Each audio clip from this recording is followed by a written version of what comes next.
Hello, my name is Abby Lippincott, and I'm a registered nurse in Charlotte, North Carolina. I work on an oncology unit at one of the main hospitals uptown.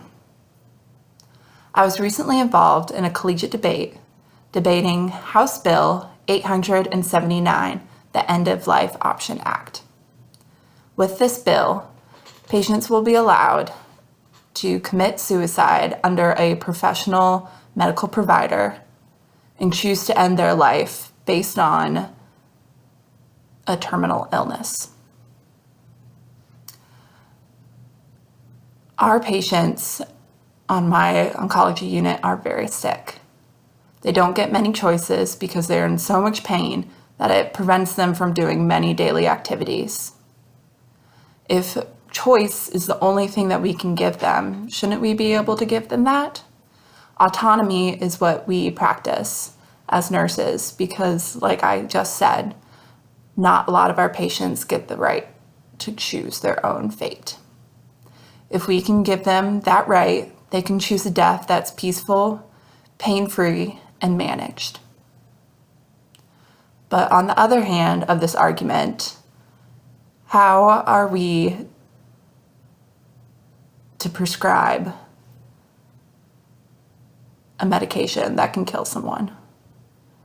We are supposed to practice non-maleficence as healthcare providers, which means to do no harm. How is committing a patient to death no harm? Many of the medical providers would not be able to be trusted because many people would be nervous or scared that their ethics weren't right in their treatment of the patient.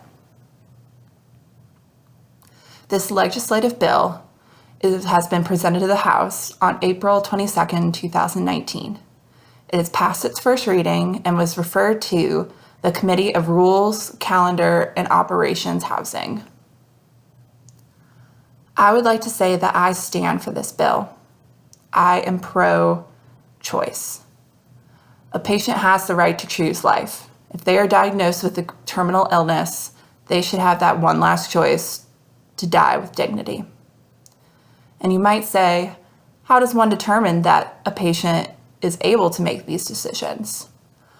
Well, there are lots of requirements for the End of Life Option Act to be applied to a patient.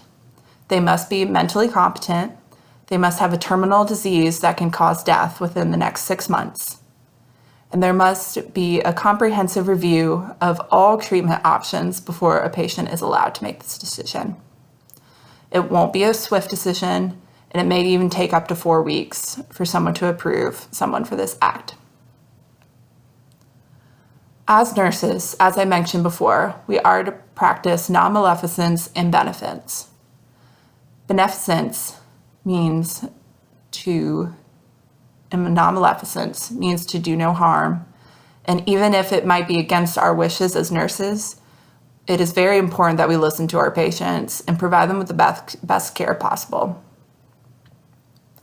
I think this bill should be put at the top of one of our priorities for our patients because as an oncology nurse, I see firsthand how horrible some of these deaths are and how horrible some of these cancer patients can get. No pain relief, not able to do any activities of daily life, not even able to urinate and have a bowel movement by themselves.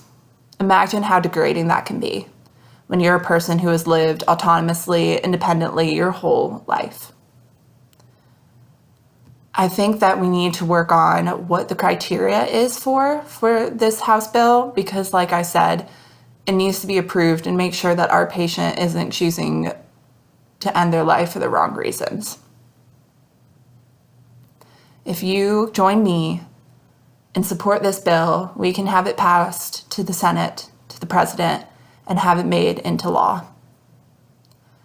As a nurse, I can't imagine a greater gift than giving a patient the gift to die in peace after fighting such a long battle with cancer or any other terminal illness.